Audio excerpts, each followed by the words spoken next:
On ESPN News. ASC in this game. We started with the Eagles a long time ago. We opened with them in preseason, and that seems like, a lot longer than the 6 months ago that it was. But we have great respect for their football team. They've led the NFC pretty much from wire to wire. I think Andy has done an outstanding job there, and we've seen a lot of them through the years, and particularly in preseason last year and the regular season. Defensively, they've been the top team in the league for the last 5 years in pretty much every important category: points, third down conversions, red area, etc. Offensively, they have a very explosive group, especially with the quarterback, Donovan McNabb, but a very experienced team on the offensive line, an outstanding running back, good set of receivers, and a very productive offensive team and in the kicking game as well. Of course, with Akers and their entire coverage unit, 2 guys in the Pro Bowl there with Reese and Akers. They're a good coverage team. They're a good return team. I think they're extremely well coached with their coordinators, Childress, John Harbaugh, and of course Jimmy Johnson. Their staff does an outstanding job, and we have a great deal of respect for the Eagles, their football team, their program, and how competitive they've been in the last few years, and particularly this year. So we're excited about the opportunity to face them, and we expect this to be our toughest game of the year. We hope to have a good week of practice down here and finish up our preparation so we can be ready to go on Sunday night.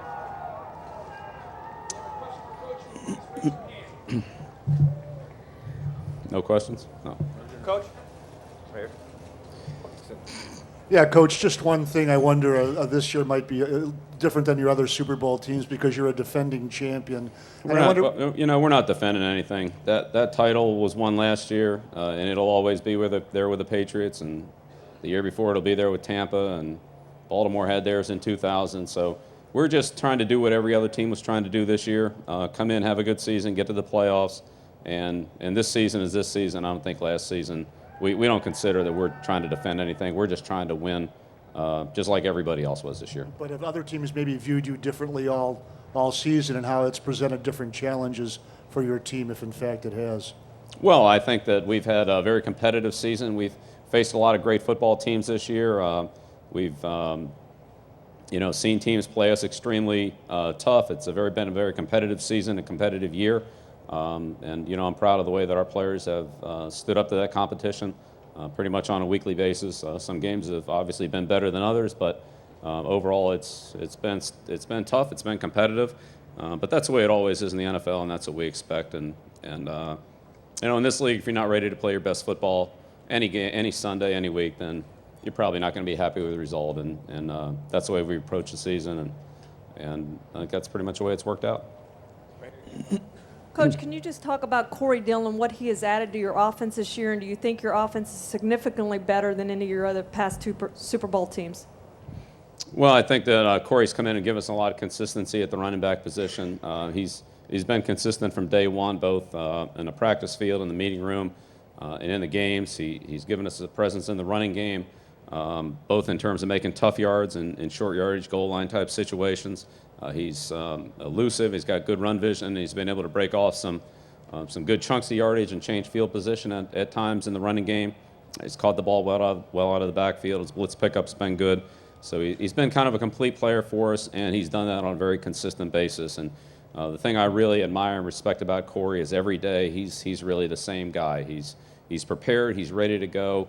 He works hard, and he does his best out there. And no matter what phase of the game it's in, we've been able to count on it pretty much from the first day of practice all the way through here to through the end of January. So he's had an outstanding year, and a lot of our production in the running game is certainly partly attributable to him. I think it's also a reflection of the coaching job that Charlie and Dante have done, and our offensive line, our tight ends, and our receivers. Be able to create some holes and give him some opportunities with the ball in his hands. Bill, Christian Fourier had a lot of injuries later in his career at Seattle. What did you see in him that attracted you to him? Christian's a guy that I kind of went way back with when he was at Colorado. Christian's had an outstanding career as a strong player coming out of college. and had an outstanding career with Seattle. I think a very well-rounded and balanced player. Production in the running game, production in the passing game, a smart guy, a tough guy, a guy that's really a good all-around versatile performer. And, in terms of, I don't know exactly what all happened in Seattle, but, for us, he's been very dependable, but been very durable. He's played a lot of roles for us, whether it be, the goal line, short yardage, blocking roles. He's been involved in our passing game and all the things in between. He's also done some things for us and on defense in terms of, Hail Mary type situations at the end of the game. And he's really been a versatile guy for us and has been an outstanding team leader. I think he's done a great job with our younger tight ends, Dan Graham this year, Ben Watson, who didn't finish the year, but has been with us all season, most of it on the IR. But he really has done a great job in terms of providing leadership to not only the entire football team, but the other players at his position. Bill, to what extent have you discouraged your players from participating in the dynasty theme? Not much. I don't really have too much to say about it. Right now, our focus is on the Philadelphia Eagles.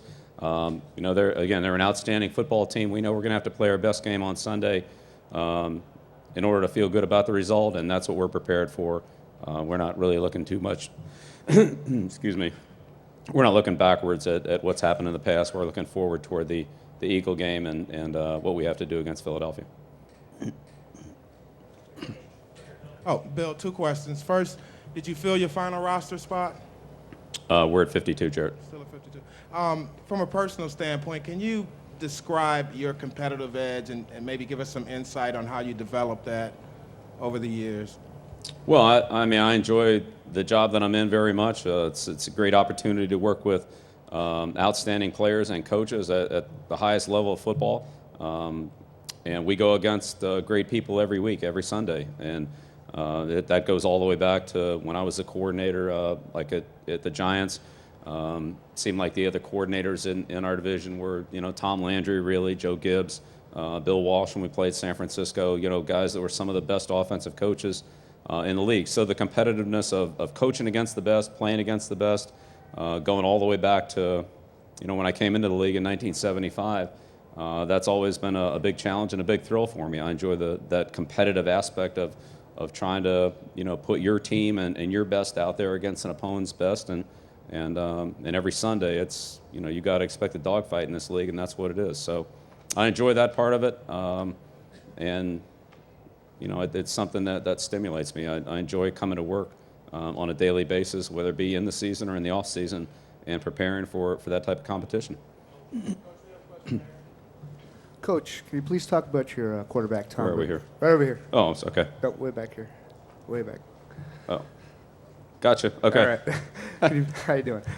Tom Brady, just tell us, how he's made it look so easy, 3 Super Bowl trips. Well, now. I think Tom has been a very hard-working player and been a great leader on our team. He's been consistently one of our hardest workers in the off-season program and has been recognized as such. His preparation week in and week out is exceptional. He studies the game plan very hard. He studies his opponents well and has a good command of not only what he's doing, but what our offense is doing as a unit and some things to expect. I think he and Charlie have worked well together in terms of understanding the game plan and the adjustments and the ramifications of it that come up on a week-to-week basis. Tom's worked hard physically. He's worked hard on his throw mechanics and his reads, and he works well with his teammates, the other receivers, the offensive linemen, things that will help make their job easier, whether it be things related to the snap count, the cadence, receiver splits, different techniques on routes and those kind of things. He works very hard with those people, and I think that helps our overall execution. So nobody works any harder or does any more to prepare for a game than Tom does.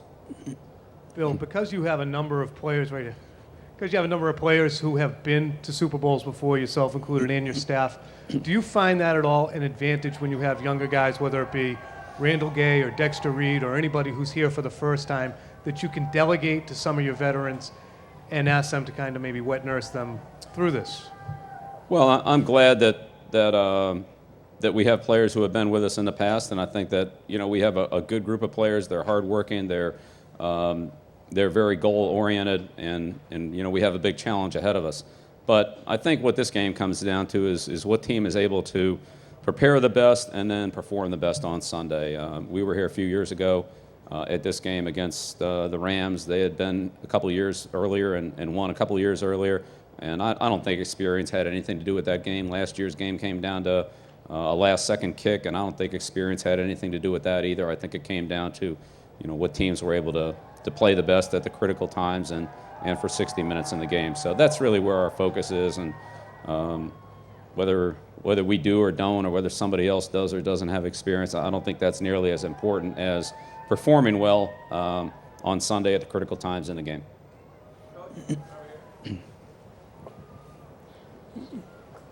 That was my question, but let me ask you, Bill, how much wiser are you for all of your Super Bowl experience, not only on this team, but on Giants? Well, again, I think it comes down to a week-to-week basis. There are a couple things that logistically maybe are a little bit smoother, but in the end, it's going to come down to how we perform against Philadelphia. That's our opponent this week. It's not the environment or the other things related to the game. That's just all part of it. Our opponent's the Philadelphia Eagles, and how well we can play, coach, make adjustments, execute, and do the things that we need to do in that game. That's what will determine the outcome of the game, and that's where our total focus is.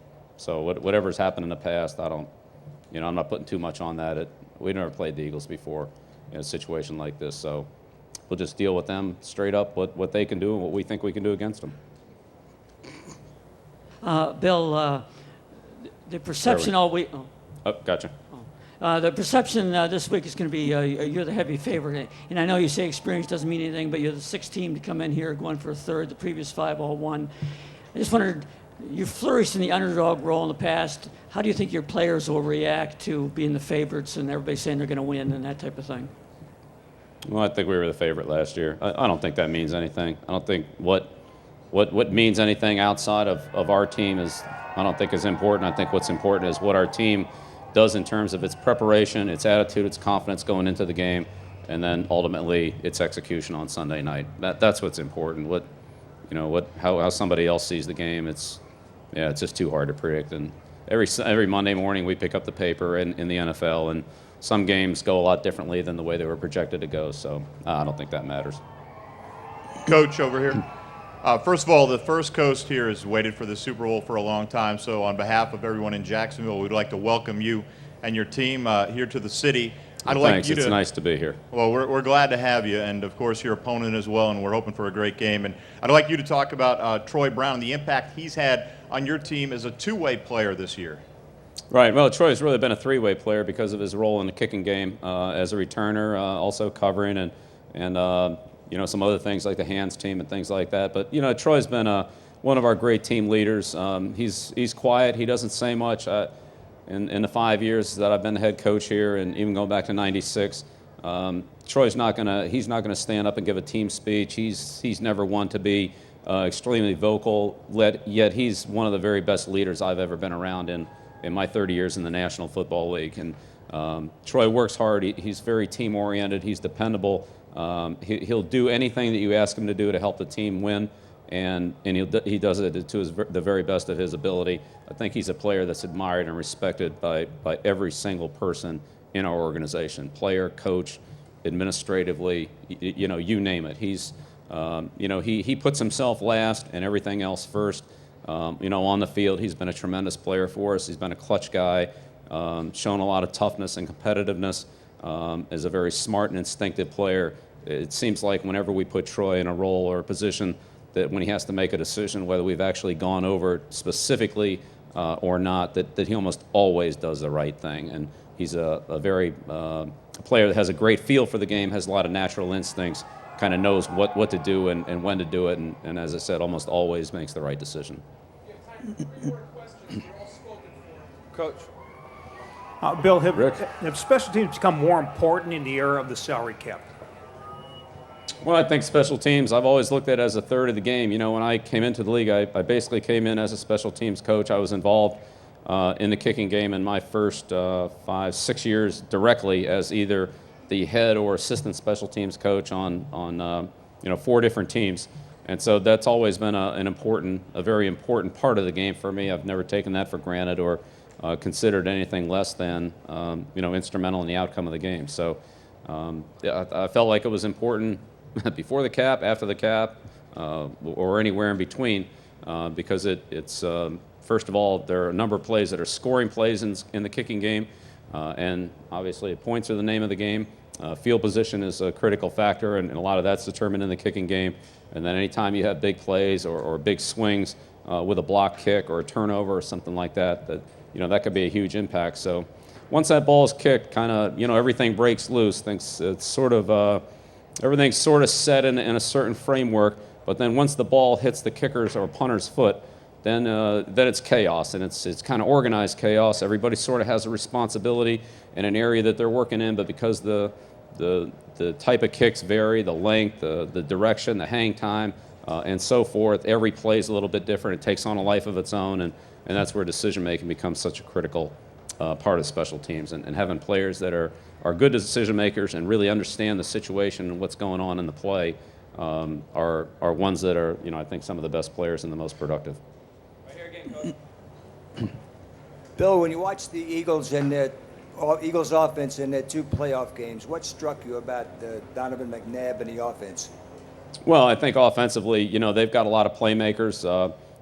Donovan, of course, makes it go, but Westbrook and Levens in the running game are, they've been productive.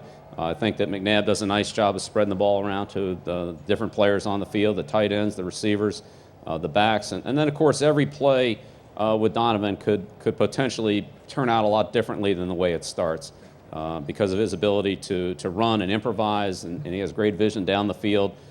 Sometimes he scrambles and runs, sometimes he scrambles and throws a little outlet pass, sometimes he scrambles and hits a guy 50 or 60 yards down the field. So anything can happen in those situations. It's very difficult to defend because you're defending so much ground and so many different people, and I think that's what makes the Eagles offense so productive is they have a lot of different weapons, and a player like Donovan McNabb can get the ball to them.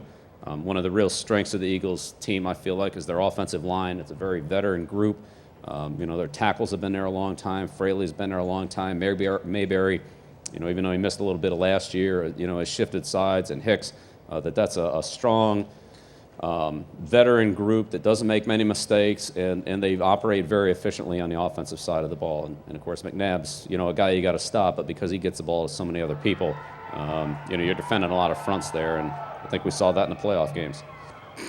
Bill, 2 questions about your coordinators.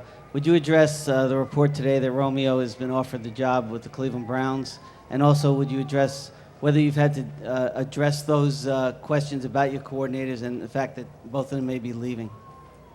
Right. Well, right now Romeo is working hard on the game plan for the Eagles, and as we just talked about with their offense, we've all got our hands full on that, and Romeo in particular with trying to defense all the threats that they have, and that's really where our focus is. What goes on beyond that is something to be discussed later. Of course, Charlie's position with Notre Dame was established several weeks ago, and I think that he's done an outstanding job of trying to balance those 2 situations. 90% of his time has been spent in Foxborough with the Patriots. He's worked hard. I think we've had all the preparation and game planning and meetings and consistency from a coaching standpoint that we've had all year or in the last 5 years. But it's really been an honor and a privilege for me to have Romeo for the last 4 years and Charlie for the last 5 as our coordinators on the offensive and defensive side of the ball. They've both done an outstanding job, and we certainly wouldn't be where we are without them. All right, thank you. And they're in the Super Bowl for the 3rd time in 4 years, 5th time in their franchise's history. The Patriots 8-0 in the playoffs since 2000. That's the best postseason win percentage by any team in a single decade. That's with a minimum of 5 playoff games. The Titletown Packers of the 1960s, number 2 on this list. 9-1 is not bad, but it's not 8-0. Tom Brady grew up wanting to be just like Joe Montana. Next Sunday, he can match him. The reigning Super Bowl MVP is going to step to the mic. We'll get his thoughts just a week away from Super Bowl 39 coming up on ESPN News. All right, we get back to Super Bowl 39 pregame coverage here on ESPN News. Rodney Harrison. Hey, Freddie Mitchell's going to bring you something next Sunday. Let's hear what he has to say. It's not the time now. You got to go out there and you got to prepare. Philly's a great team, and we have our work cut out for us. So you definitely have to just sit back and focus on them and not let how great we think we are or how great you guys are pumping us up to be to really put a damper on what our preparations. Rodney, say you guys win the game and you won 3 out of 4. That has to make you more than just a pretty good football team. I mean, at that point, do you start maybe thinking about the things that you're just talking about, maybe let that settle in later? And do you think that the word dynasty is more appropriate once that settles in? The Chicago Bulls, they were a dynasty. They were a dynasty for 6 years, and after that, once you lose, you're not a dynasty anymore. So I don't know how long dynasties last, but it seems like they don't last very long in professional sports nowadays. So I'm not really worried about that. I guess when I get old, maybe your age or something like that, I'll reflect on it. I'll sit back and reflect on it. I'm giving you a hard time, big man.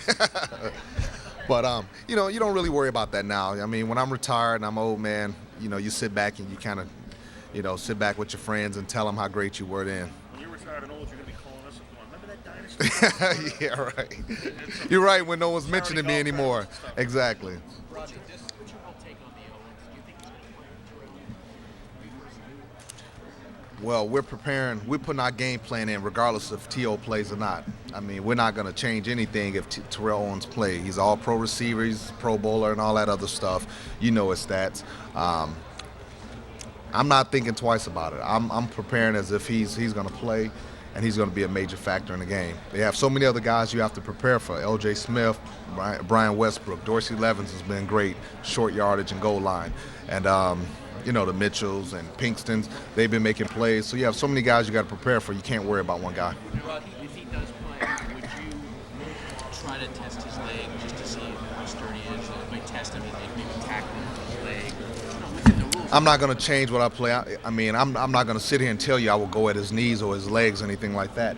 Now, if that's the only way I had to tackle him, of course I'm going to do it. But you don't really worry about that. I mean, if he's on the field, he's healthy, and he's susceptible to any hit or any tackle that we have to impose on him. Rodney, disrespect aside, do you buy the fact that a guy halfway through the preparation for the biggest game of the year? I think he was probably saying it really to give hype to himself more so than anything, but he was probably saying it as a joke. But you have to understand something. When you attack me, you're not just attacking me. You're attacking 10 other guys on defense as well as any substitutions that come in the game. And a lot of guys take that personally because we're such a close-knit group and we're so tight. So it's not like he just has to watch out for me, not saying that I'm going purposely at him, but he has to watch out for everyone because everyone's going to be pumped up and ready to go because we all take offense to smart comments like that. Not really, because you're always going to find one jerk out the bunch, just like Van der Jerk, Adam. I mean, what's his name? Mike Van der Jerk. But you're always going to find one guy like that who wants some attention and who wants to do something to kind of stir up the emotions of the game. I think maturity. I think the standard that the veterans set. I think what Bill has done, he's brought the right type of guys up in here and have really done a great job of making sure that that we stay humble and that we keep things in perspective. And I mean, why would you want to get someone riled up? I'm not going to sit here and say Donovan McNabb is overrated. Why would I say something like that? So he can go out there and get even more pumped up and throw 30 of 40 for 300 some yards. I mean, you give people praise and respect for what they've accomplished. I don't care if they're the 53rd man on the team or if they're the number one guy like McNabb. I mean, because it takes so much hard work and effort just to be in the National Football League. Why would he talk about Rodney Harrison? Got a bit of a rep for hitting hard. I don't know. Like I said, to bring attention to himself, and that's probably the only way. I mean, sometimes that's someone's 15 or 30 seconds of fame. You really never heard of this guy before until T.O. gets hurt, and for him to continue to talk, I mean, it's just not smart. Rodney, you guys typically, guys talk to us, and it's just interesting that you guys can kind of give him the green light to respond to him. I'm grown. I mean, I can say what I want to say.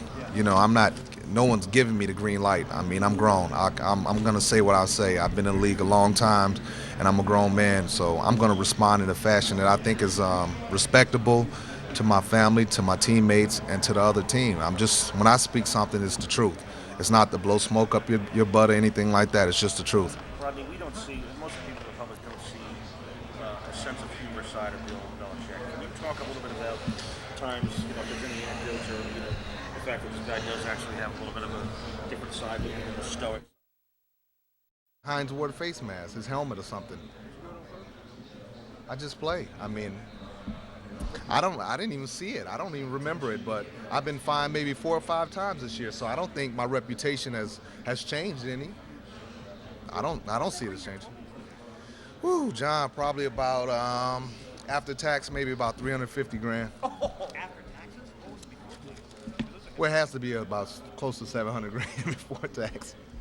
Is that a badge of honor? Excuse me? How many of them weren't worth the money you made? All of them. I don't worry about the money. Hey, so is charitable. He's giving a lot of money to charities because he's hit people in the knees. It's all right. Charlie Weiss and Romeo Crennel have been together as the Patriots' offensive and defensive coordinators, Danielle, since the 2001 season. And of course, we all know Weiss was there in 2000. And this season is the very first time that they've been together in the NFL top 10 in both total offense and total defense. And if the reports are right, neither of them will be back with the Patriots after Super Bowl Sunday. Still to come on ESPN News, we've just scratched the surface of this pregame news conference coverage here on ESPN News. The dream you won, the 2-time Super Bowl MVP is next. This is television. When you're a star. Tom Brady has never lost a playoff game. Well, never may come to an end next Sunday, but right now the Dreamboat's talking about the game to come. Live pregame coverage continues here on ESPN News. I think everyone was so emotional after that first Colt game because nobody had. There was a lot of people who said that we couldn't do what we did, and we did it on our home field in front of our fans, and then went to Pittsburgh, one of the toughest places to play in the league, and put another great performance out there. So we're going to need the same thing. We're going to need to play our best because the Eagles are, they're great in all aspects, and that's what it's really going to call for. Tom, you talk about what's been the best moments? I mean, it's been right immediately after. When does it hit you? Your finest memories of when is that the parade? What is it? Yeah. The first one, it took a while. I think the first time it ever hit me was when I got the Super Bowl ring in the first year. Last year was a lot quicker. Last year was,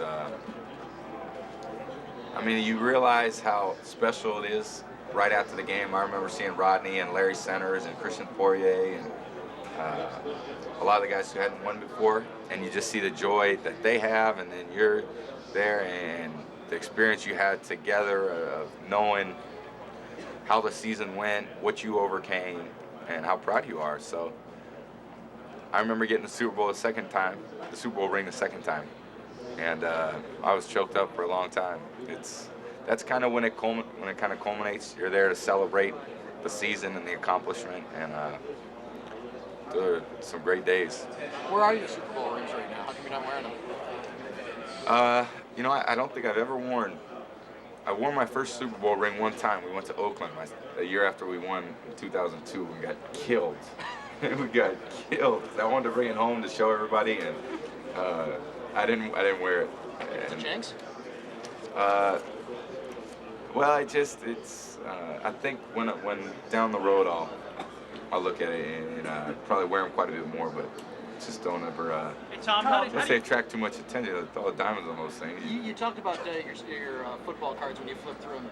Talk about kids going through your football cards right now, talking about the history of the NFL, because you're a big part of Super Bowl history right now. Has it hit you? I don't think it really has, and I got an email from my neighbor growing up that we've lived next to since I was born, since we moved into the house, and it's my parents' best friends, and one of the daughters, who was my oldest sister's best friend for a long time, had a boy, and the boy's now in high school, and he wrote an essay about heroes, and I was his hero, and she sent me she sent me it. And I mean, you think about stuff like that, and you remember where you came from, and you remember the people that are important in your life, and to realize you do make an impact and have a difference on kids, and for as little as you've been around them. Yeah, it's really, really neat. Tom, how about just a quick comment on the send-off this morning in Foxborough to see those thousands of fans? What did that mean? And the female fans. It was great. It was great. It was a pep rally. So, you know, we were trying to get them sparked up, and I think it was for an opportunity for all the fans in that area that don't have an opportunity to come down here to come out and see us one last time. And the send-off was great. I mean, everyone lining the drive out and cheering. You know, it gives all of us, you know, we really realize how important it is to a lot of people and how important it is to us and how important it is for us to represent them. How do you deal with the idea that people this week are going to try and quantify and put this team into historical perspective before you accomplish what we're trying to put you into historical perspective about? Yeah. Well, I think that the team realizes as we have, you know, we dealt with a long winning streak, you know, and everyone said, you guys know what this is all about. And I think for us it was just about, no, it's really not about that yet. It's just about what we're trying to accomplish this week. And, you know, I remember that first Indianapolis week when we played them and how tough that was to overcome. Then Arizona, and then Buffalo, and then Miami, and all these games that continue to build up that, you know, are very tough. And if you overlook any of those, you lose the entire goal. You know, you keep your perspective by not losing track of how you did it. How good is Belichick at saying, don't care about history, let everybody else worry about that, and don't get tripped up by that? Well, that's what he's been talking about since we walked in the door this year. And, you know, he had posters up on the wall when we first walked in for the first day of training camp that said, don't believe the hype. And he had the playoff teams for the last 3 seasons and their records the year after they won the Super Bowl. And it's not about, you know, him trying to trick us in anything. He's letting us know what it's all about. And there's a lot of emotion. When you talk to your family and your friends and you read the local newspaper, you know how excited people are. You know what, as a fan, what the people want to make of you. But at the same time, if you're not the fan, you're the player, and you realize how tough it is each week to go out there and perform and to win these games. So I think Coach, it's not that, like I said, it's not that he has to say, well, guys, you know, this really isn't true. He'll say, you know, this is true, but let me tell you what else is true. You know, it's great you guys won a Super Bowl last year, but we don't have those guys anymore. We only got this number of guys. This team's established its own identity, and you're going to have to go out there and perform much better than we did the last time we won a Super Bowl, when we went 9-7 the year after that. So he just lets us know what's real, exactly. And it's up for us to believe him or not. How much do you sleep? How much are you eating? The foods you're giving up? The routine is always, you know, for me, it's trying to prepare and do the best I can to, you know, you lose sleep, your body's sore. And at this point in the year, I said, thank God we only got 7 days left, because I don't know if I got 8 in me. Are you over the flu bug now, Tom? Not right now. Are you over the flu bug? Yeah, I'm feeling a lot better. Okay. The other thing, what's it like having your head coach being compared to Vince Lombardi? How does that make you feel? Well, you know, you hear all the stories about Vince Lombardi, and you know what kind of coach he was by what people say about him and what you read about him. And there's some great similarities. I mean, he's got great attention to detail. He's a great motivator. He's very knowledgeable. There's nothing ever slips by him. And he doesn't ever let us overlook anyone or anything. And you know, he's very competitive. And he wants to win. He wants to win every time we go out. And he's not too concerned with accolades or you know, he's not too concerned with newspaper articles about him or anything like that. I think he likes coaching football, and he likes leading men, and he likes going out there and trying to get his point across to a group of guys, and to have us go out there and try to go out and do what he does. Think he ever sleeps? I mean, he's got to at some point. I don't think it's a whole lot. I don't think it's nearly as much as he'd like. But he's been a coach for a long time, and the coaches' schedules that they hold it's ridiculous how many hours they spend in the rooms breaking down films. So he's probably the least of the group.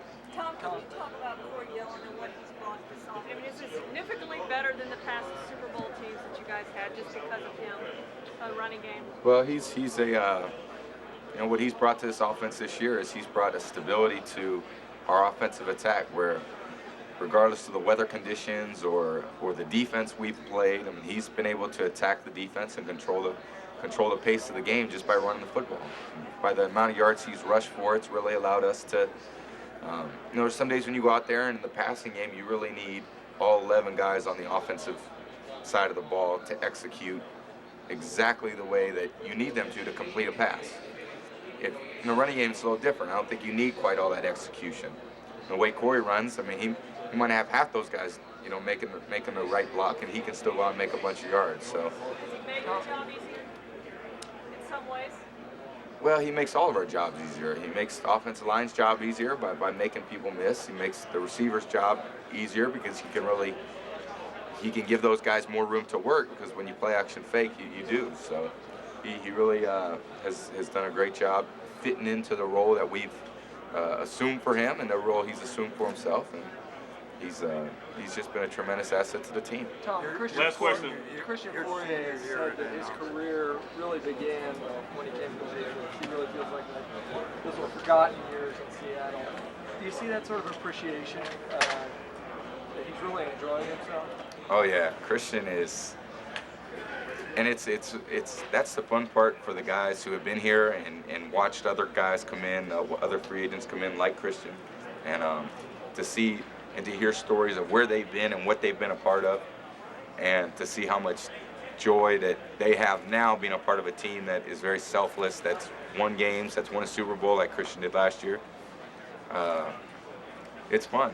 It's a lot of fun, and they come in, and I'm saying they as the free agents that come in, they come in and they fit in so well, and they just want to win, and they don't care what role they play, they just want to win, and that's Christian. Thank you, guys. All right, so many comparisons between Tom Brady and Joe Montana. Of course, Joe Montana won 4 Super Bowls, was an MVP 3 times. Tom Brady's 2-time MVP. Look at their first 2 Super Bowls, both perfect. Completion percentage, pretty close. Tom Brady, a few extra yards per game, touchdowns to interceptions. All right, so Tom Brady's got the blemish there. MVP awards, a perfect 2. Pretty similar. You look at their size, you look at their makeup, you look at their win-loss record. Tom Brady, pretty close to being a mirror image of Joe Montana. Who's got better hair, though, do you think? If Tom Brady had a little gel, I would go Tom Brady, maybe. Okay, I'll go Tom Brady with right. gel.